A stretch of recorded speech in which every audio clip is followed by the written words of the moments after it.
Good morning and welcome to Psalms in Hebrew and Comparative Translations. This morning we are going to be studying Psalm 46, and like most times, we'll start by engaging with the psalm in Hebrew, hearing what it sounds like, trying to get a feel for the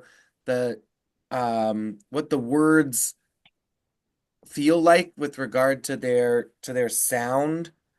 Um, And then, is there alliteration? Is there a musicality to the psalm in the original Hebrew? And then we'll also read some translations, and we're looking for the emotional impact of the psalm with the consciousness of if you were going to use this psalm for a um in a spiritual way as a prayer in your personal life, right? Uh what would you use it for?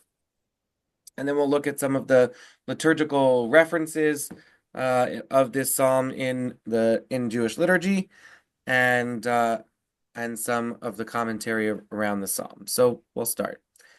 Lamenatseach livnei Korach al alamot shir. Elohim lanu machaseh va'oz, Ezra b'tzarot nimtza me'od. Al kain lo nira behamir aretz, uvemot harim belev yamim. Yehemu yechmeru meimav yirashu harim begavato. Selah. Nahar plagav yisamechu ir Elohim kedosh mishkenei elyon. Elohim bekirbah bal timot yazreha Elohim lifnot boker. Hamu goyim matu mamlachot natan bekolo tamug aretz. Adonai tzivaot imanu, miskav lanu Elohei Yaakov.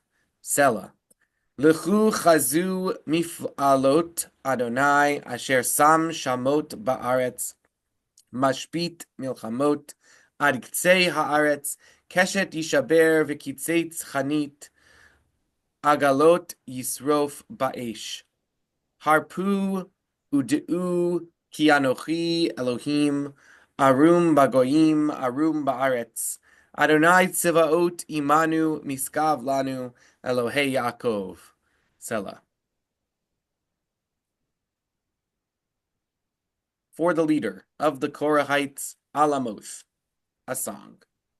God is our refuge and stronghold, a help in trouble, very near. Therefore we are not afraid, though the earth reels, though mountains topple into the sea. Its waters rage and foam, in its swell mountains quake. Selah. There is a river whose streams gladden God's city, the holy dwelling place of the Most High. God is in its midst, it will not be toppled. By daybreak God will come to its aid. Nations rage, kingdoms topple. At the sound of God's thunder, the earth dissolves. God of hosts is with us, the God of Jacob is our haven. Selah. Come and see what God has done, how devastation has been wrought on the earth. God puts a stop to wars throughout the earth, breaking the bow, snapping the spear, consigning wagons to the flames. Desist! Realize that I am God. I dominate the nations. I dominate the earth. God of hosts is with us. The God of Jacob is our haven. Selah. Here's the New International Version. For the director of music of the sons of Korach, according to Alamot, a song. God is our refuge and strength, an ever-present help in trouble. Therefore we will not fear, though the earth give way and the mountains fall into the heart of the sea, though its waters roar and foam and the mountains quake with their surging. There is a river whose streams make glad the city of God, the holy place where the Most High dwells. God is within her, she will not fall. God will help her at the break of day. Nations are in an uproar, kingdoms fall. He lifts his voice, the earth melts. The Lord Almighty is with us, the God of Jacob is our fortress. Come see what the Lord has done, the desolations he has brought on the earth. He makes wars cease to the ends of the earth. He breaks the bow and shatters the spear. He burns the shields with fire. He says, Be still and know that I am God. I will be exalted among the nations. I will be exalted in the earth.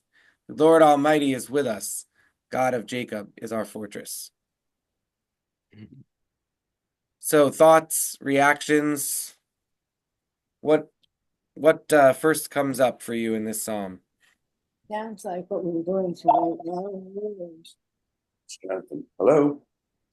Say that again, Barry. Sounds like it sounds like what's going on in the world today. You're Everything is falling apart.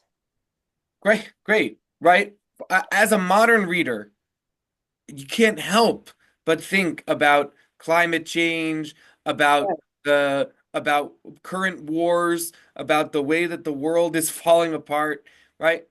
And this psalm, it is realistic about the troubles in the world, right? This right. psalm says, yep, yep, the mountains are falling into the sea, right? There is war everywhere, nations rage and kingdoms topple. I can't help but hear ba da ba ba ba da ba da ba da ba ba, like the from Hamilton, the song of King George,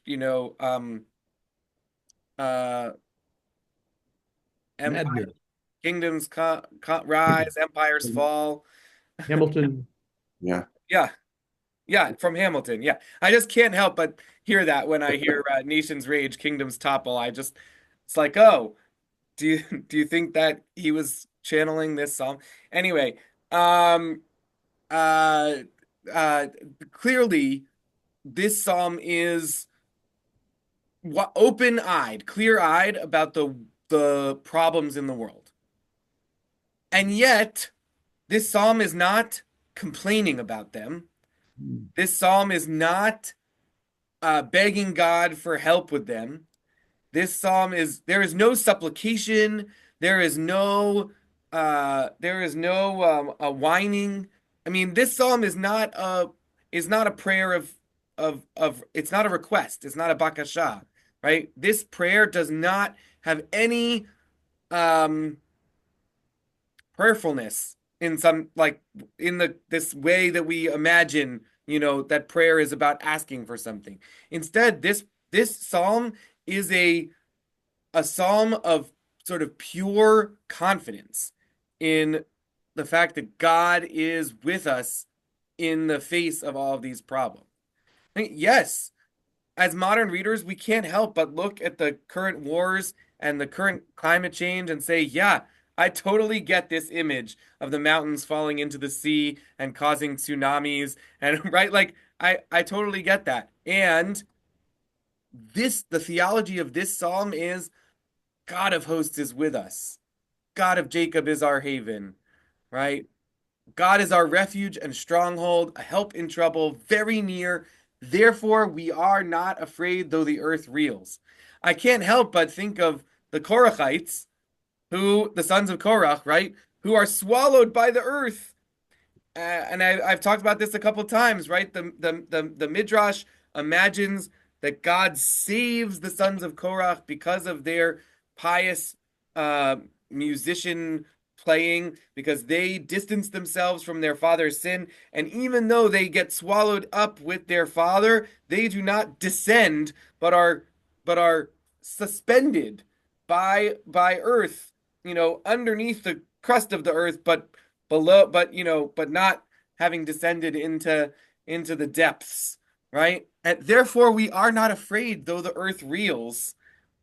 I can't help but think of what they might have experienced, right? In terms of the earth reeling, the Korahites. Yeah. You, Larry. you, alm- you can't just say this psalm. You have to raise your hands at the majesty of God. This is just such an assertion. Um, and it's and verse 11, be still, shut up, stop talking, stop your complaining, your this and that, your reasons, your explanations, your earthly view of things. Cut it out. I'm in charge here. Yep, God is completely in charge. It, Rabbi, yeah, before unfortunately, we have to leave soon, but could you uh, tell us how where this is used in the liturgy? absolutely. I don't mean to rush you. No, no, no, no. It's fair. Look, so we don't say this whole psalm in the liturgy as a whole psalm. And I think the reason why we don't is exactly what we were just talking about, which is to say that uh it it would be hard, I think, to incorporate this psalm as a whole into a service which is at its core supplicative. Um, right? Not that all of our prayers are supplications, and not that we necessarily expect that by supplicating to God, we are going to get what we asked for, right? That goes into the theology of prayer a little bit, but I think that the that Jewish prayer imagines that we ask for things not just because we want God to give them to us, but because asking for particular things elevates them in our own consciousness as things that we need, right? We ask God for justice because we have a desire for justice in the world. We ask God for well being and peace because we have a desire for well being and peace in the world. Not necessarily because we think that God is going to bring peace, but because we think that we need to be people who focus on the consciousness of peace. So I think our prayer services are very much like supplicative at their heart, and this psalm is so not that. But we do quote the most famous verse from this psalm, Adonai tzvot imanu miskavlanu el Yaakov Sela. God is with us. The God of Jacob is our haven. Sela. That particular verse appears all over our liturgy, and we've actually encountered it before, because when we looked at Psalm 3 and when we looked at Psalm 20, we looked at this mini anthology of 4 verses from Psalms. Psalm 3, verse 9, Psalm 84, verse 13, Psalm 20, verse 10, and our verse, Psalm 46, verse 8, which actually appears twice in our psalm, verse 8 and verse 12. That those 4 verses are become a unit that if I sing it, you'll recognize it. Ladonai hayishua lamcha birchatecha sela. Adonai tzivot imanu miskav lanu le'akov sela. Adonai tzot asher damoteach bach. Adonai Hoshia melech yaneinu v'yom koreinu. Right? That is from Havdalah. Right? And it's not only from Havdalah, but this set of 4 verses actually appear in many, many different Jewish prayers that are all anthologies of verses. So I think if you were going to distill the essence of this psalm down to one sentence, the essence is God is with us. God is our stronghold. And that is what this verse says. So, right, I think verse 8 is a pretty good representation of the whole psalm. It's sort of like yeah, it sort of summarizes the main theme of the psalm, and it's repeated twice. It's in the middle of the psalm, and it's the last verse of the psalm. So this is like the main point of the psalm is God is with us, and that idea, the idea that God is with us, that God is our stronghold, our haven, that idea is imported into this anthology of verses. Deliverance is God's, your blessing be upon your people, Selah. God of hosts is with us. The God of Jacob is our haven, Selah. O God of hosts, happy is the one who trusts in you. O eternal one, grant victory to the king. May God answer us when we call. So these 4 verses then get put as a unit into many, many different parts of our prayer service, including the daily morning prayer service, the special penitential prayers called Slichot, the Kedusha Desidra, which is a longer anthology. But this like mini anthology, this sort of poem about God's deliverance, about God's power, about trust in God, this little mini poem gets then incorporated into many other anthologies. So we do use that psalm, that verse from this psalm a lot. And then I found as I was looking, you know, is there any other verse in this psalm that is used in our liturgy? And I found that verse 5 is used also as a prayer for before Havdalah. So it's also associated with Havdalah, which I think is coincidental. Because the way that they picked this verse is there are 11 verses that begin and end with the letter nun. So th this is just I was like, wow, I have never heard of this. But apparently, so verse 5 begins Nahar Plagav, right? Nahar begins with Nun, and it ends Mishkene Elyon, so it ends with Nun. So there are 11 verses that begin and end with Nun, and I've actually given you all of them here in this uh in the source sheet, so you can look them up if you want. Um, so these 11 verses that begin and end with Nun are understood collectively if you recite all of these verses together to be a ward against fear. I think because the word ne'eman, which means faith, begins and ends with nun. And so there's this idea in some liturgical traditions that if you recite these 11 verses that begin and end with nun, they will guard your mind against fear. They will be a talisman, a ward together uh, um, against succumbing to the anxiety of fear. Yeah, Larry. This, both what you're saying now as well as the feeling of this psalm, is echoed and really repeated in the New Testament in the book of Revelation. This is what Revelation does in the New Testament. It's like a ward against fear by showing all the tremendous power of God and all the things that happen, the calamities, how the devil is trying grabbing and he is laughed at by God because, and all will be well because all is well at the end. And the river that flows through the city of God that waters it, and the temple in Jerusalem is glowing with like jewels. All that is the certainty and the eternal nature of God, despite all the stuff that's going on in the world. This is like the summation of it, which may be why it's a song rather than uh, a uh, a prayer. Right, right. I think you're right. Right. This is the first of our psalms that are specifically called a song, shir. Right. This psalm is called a song, and you know some of the other psalms we've looked at said, "I will sing." Right.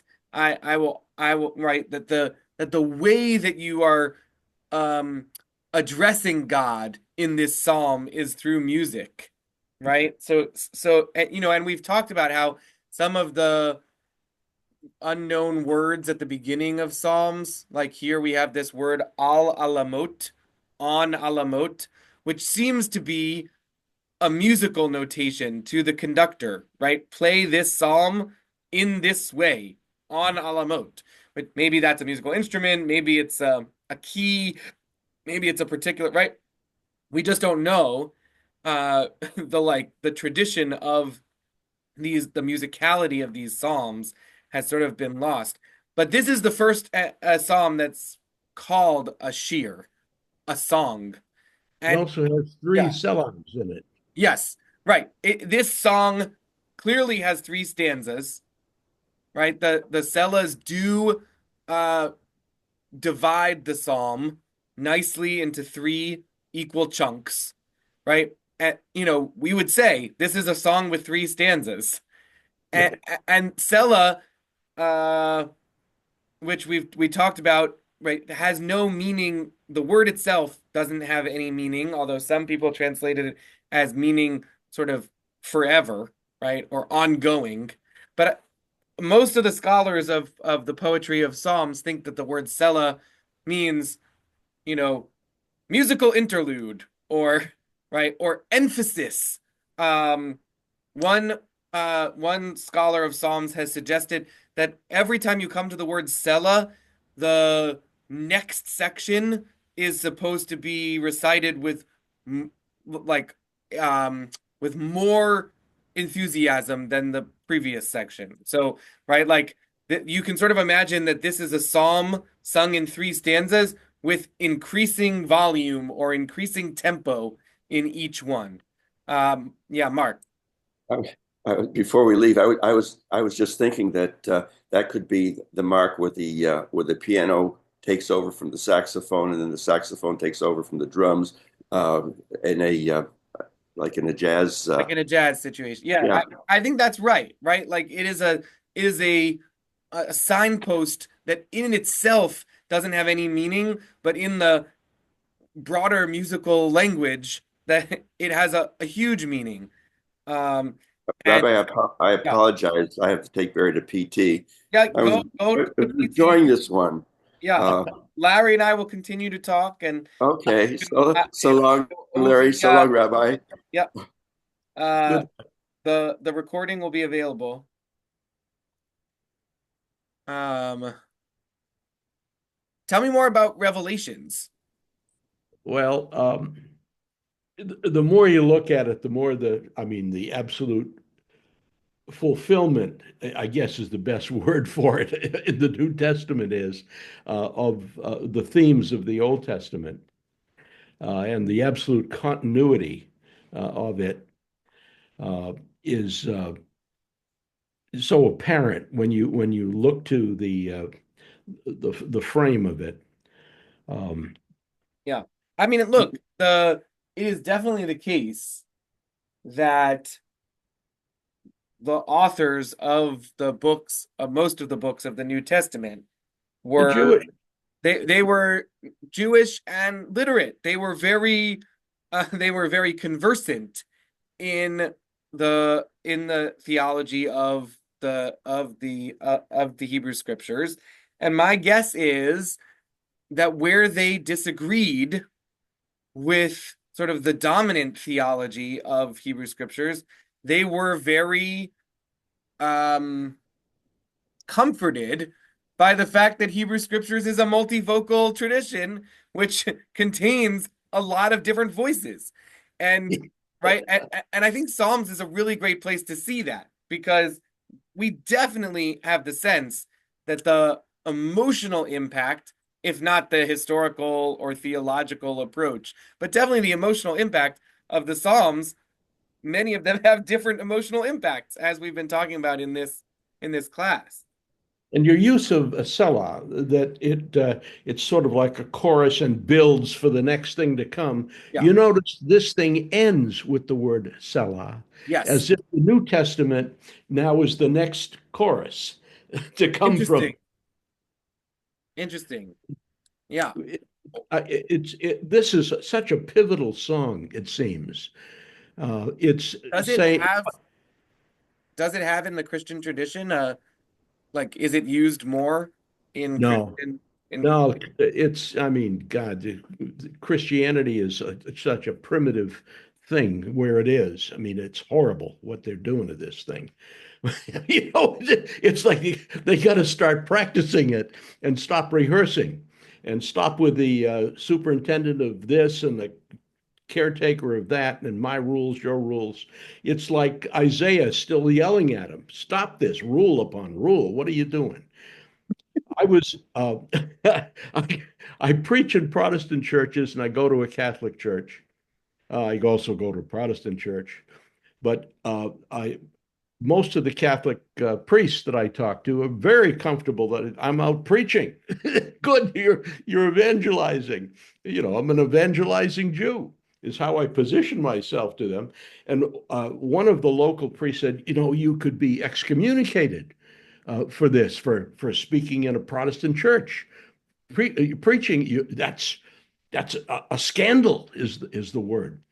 How will people know what to believe? And I listened to this maniac. He's just echoing the teaching. These are all mechanics. It's somehow this thing has got to break open. This whole thing is Jewish. And I I just did a thing on uh, the waiting. Why I how come I am a Christian now? Well, I'm still Jewish. I'm not. I haven't given up being Jewish. This is the Jews are the waiting, the waiting. They're waiting for Christianity for the rest of the world to start to catch up. And they're waiting. And the sign you know that they're just starting to catch up with the 1500-year head start that the Jews had is that the Jews look at them and they say, oh, look, I see some of you are embodying this and in Christianity, and some of us over time will become Christian because we say, they're beginning to get it. The litmus paper. Look, it's pregnant. The chemical reaction has happened. That's again Romans chapter 11 is, and this is what, and 12. This is what it's about. Yeah. That the Jews are your test for whether you are beginning to get it. If you are beginning to get it, then it's like this song is now being sung. Yeah. And That's why Martin Luther really hated the Jews, because he was like, see, I get it. Why don't you get that I get it? yeah, yeah, yeah, yeah. He wrote some really, really terrible stuff about the Jews. Marcion. Martin Luther. Oh, Martin. Oh, yeah. Oh, God. Well, at first he was all happy about the Jews. Yeah, He said, because he was like, I get it. So you should recognize in me that I get it. Sort of like what you were saying. I how I sort of feel, I mean, I actually gave a sermon about the waiting a couple weeks ago. Um, I think that Judaism is a tradition that imagines, that is comfortable with an unfulfilled reality. yeah, it's imperfect. It's not done yet. We're helping. God didn't stop on the seventh day, he rested. And now he's looking for us to start picking up the load. He's given us something that nothing else in creation has: imagination, an ability to appreciate the mystic and that which is not seen, an ability to see the unseeable. Yeah. To, So for me, I don't look to the books of the New Testament for that continuation. I look to the Mishnah and the Talmud, which but I totally respect a person who finds the teachings of Jesus through the New Testament to be sort of a continuation or an understanding of Jewish tradition. I don't think it's consistent with most understandings of traditional Judaism, of rabbinic Judaism, but I think you would have fit in really, really well in the first and second centuries. that's where I belong. But it's not a dumb thing to say. How is it that you get the Judaic culture and thought and stage of evolution to the rest of the world? And to me, that's what this is God is now, he's we are the seed has sprouted, and we've got this wonderful little plant here. Now, how do we graft in the rest of the world? And God is grafting the rest of the world into this trunk of Judaism. And Whereas Israel, I think a traditional Jewish perspective would be to say Judaism is for Jewish people, not for everyone. the way it's practiced, yes, but it has to be because everything has to fight to grow. There can be no growth, no evolution without struggle.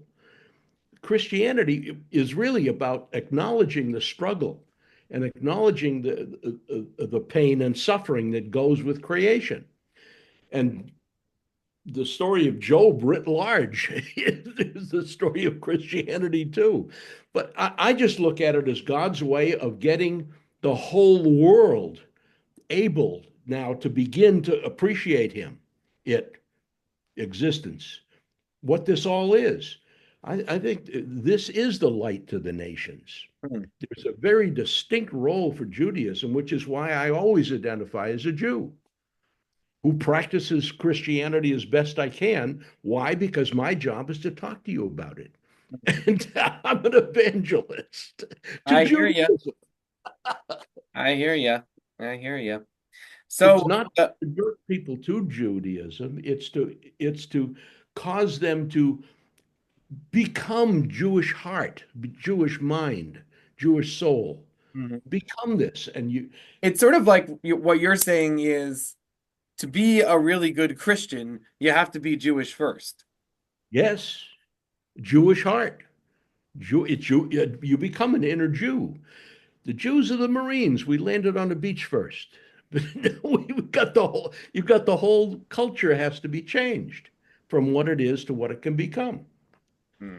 I think this is how God is doing it. And I think this wonderful Psalm 46 is a marvelous song to encourage people.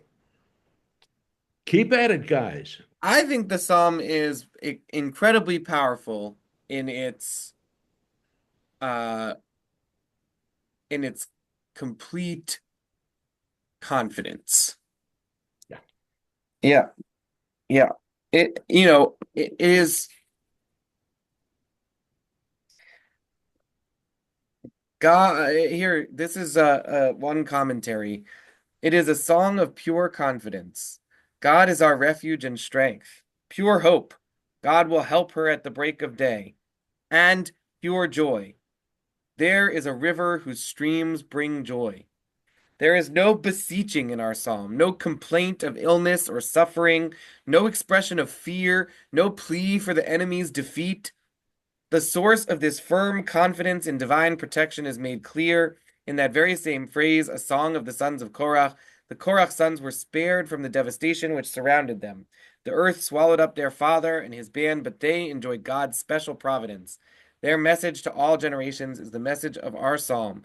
We are not afraid when the earth is shaken. And Radak says that Selah is a signal to continue to raise your voice with mounting enthusiasm. Our first stanza portrays natural disasters and promises a safe haven for those who take refuge in God. That is sufficient cause for the first exuberant Selah. The second stanza assures the faithful that they will be immune from catastrophes caused by humankind. Though nations rage and kingdoms topple, the city of God will never fall. At this point, another Selah is in order, more exultant than the first. And finally, the climactic third stanza, which avows God will end war, right? God puts an end to wars throughout the earth. This is the occasion for the most jubilant Selah of all, the Selah which celebrates the broken bow and the snapped spear. Our psalm thus culminates with the ultimate cause for song, the end of war.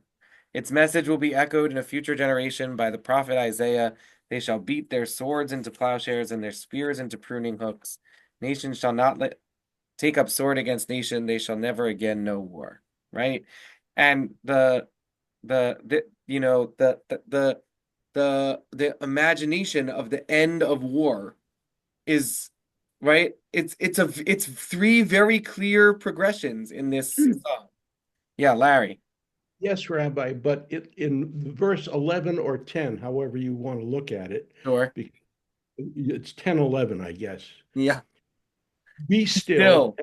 and know that I am God, and then I will be exalted among the heathen. How is that going to happen? That's that next Selah. That hasn't happened yet, but it will. Have confidence that I will be exalted among the heathen. The world will come to know me Yeah. through through my Yeah. effort in using you. Yeah, so it's interesting, right? Like the King James version says, "I will be exalted." The Koran says, "God is exalted," present tense, right? You think Uh, he is? You think he is? well, I think that the translation, right? It Arum bagoyim arum baaretz. How you translate that, right? Because it is it is uh it is unclear whether that is something which is finished or unfinished. I mean, it's not unclear when you look at the world. It's unclear when you look at the grammar of the psalm. So But you I put think the it world speaks to together with, different I think it speaks to different theologies. Is is God already a God who is exalted, meaning yes and high no. above? Yes. Eternity exists. It doesn't start tomorrow. Right. Eternity it is, but we have not yet realized it, Yeah. which lets you do the incomplete tense. It's a future imperfect, sort of. Sort of. It just Yeah. hasn't come to what is done has not yet been revealed.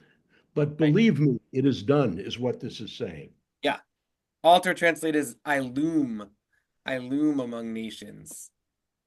Right? Like the God is already there Just looming. don't get it. They don't get it. They don't see it. And that's our job, is to help them, to make them Jewish. Marsha, good morning. Yes, morning. We got here late. I'm sorry. That's okay. I'm glad you're here. So we're looking at Psalm 46. As I was saying as you came in, but this is not a psalm of supplication.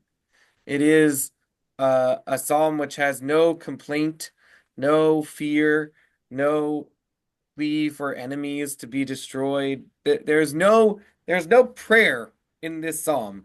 It is just it is a song of confidence, of joy, of hope in God as the one who will be our fortress, our salvation, our stronghold, God as the one who will ultimately end all war, God as the one who will protect the faithful uh from the natural world and from the problems of caused by other humans.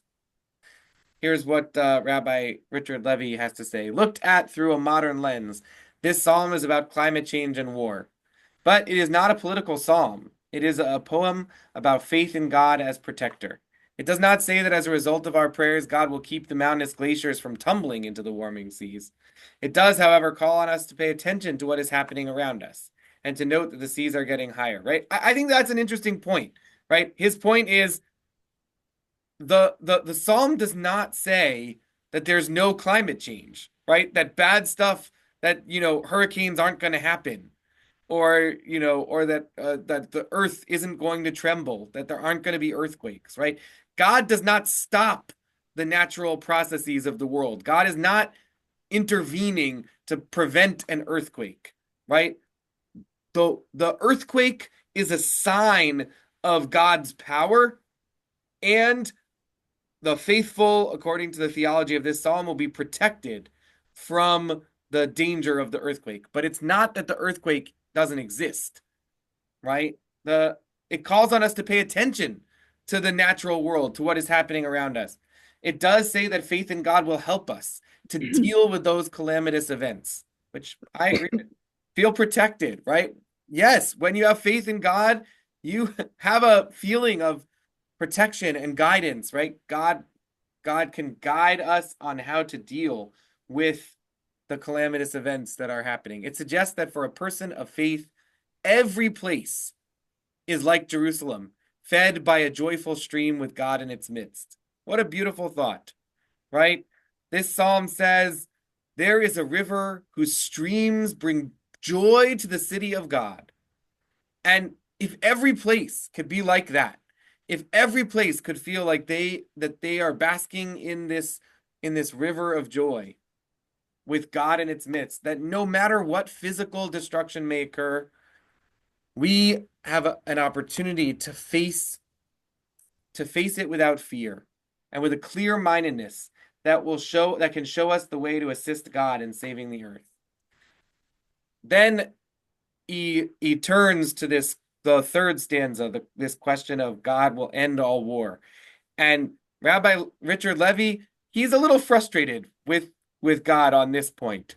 Here's what he says. The argument that God is in the process of demolishing the ability to make war is both hopeful and exasperating. Why is it taking so long? What is the evidence that the process is underway? Right? He's frustrated. Frustrated that this psalm was written 3,000 years ago and that God still hasn't broken the spears and the bows and arrows. And yeah, Larry. God answers him. He says, "Be still Yeah, and know that I am God. You're know that not I God, am God. Yeah, and I will be exalted among the nations." I think you're right. That's I think the psalm itself imagines this exact critique. Right? Even right. 3,000 years ago, a person could say, "What is taking so long with why is God delaying in ending war?" The argument, right?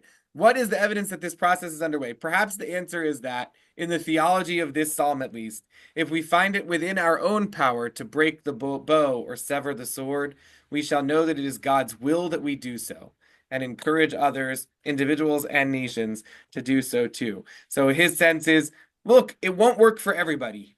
Sometimes you need to have the sword and the bow and arrow because you need to protect your family and your people, right? And if you need to continue to have a missile defense system to protect your people, then you've got to have it. If you need the defense forces to protect your people, that you can't put down your guns. If putting down your gun is going to mean that you're going to be slaughtered, you can't. But if you find yourself in a position where it is possible to do nuclear disarmament, then you should, because that is God's will, and we can, by doing so, we can encourage others, individuals and nations, also too, to also disarm. Right? We can, if it is in our power, break the bow and know that that is a step in the direction of this divine peace that is imagined by this psalm. The psalm also suggests that your action is not going to do it. It will be a faith action among people who will then decide to not attack, Mm-hmm. rather than your defense will be so strong they will be thwarted from attacking. It's if they have the same mind as you, they will not attack.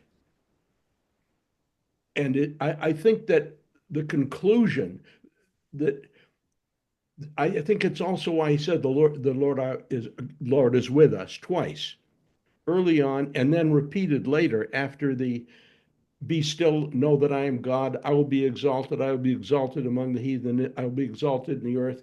The Lord of hosts is with us." It points to a solution being not theological, but faith in this one God. Yeah. Yeah. So again, even there, it's not clear. Is it take action to encourage others to stop preparing war, or is it take action to cause others to change minds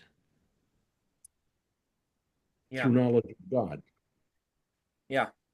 And I think some so I've also been sort of thinking about how this psalm fits in to the other psalms that we've looked at. Last week's psalm, Psalm 45, was had a completely different tone than any of the other psalms that we've looked at because it was a psalm of praise to a princess who was going to marry the king, right? And we talked about different ways to understand that. And then we jump right into this psalm, and it's a psalm of like profound faith in God as protector. And I do wonder about these sort of the connection between these psalms. One connection is the authors of them, right?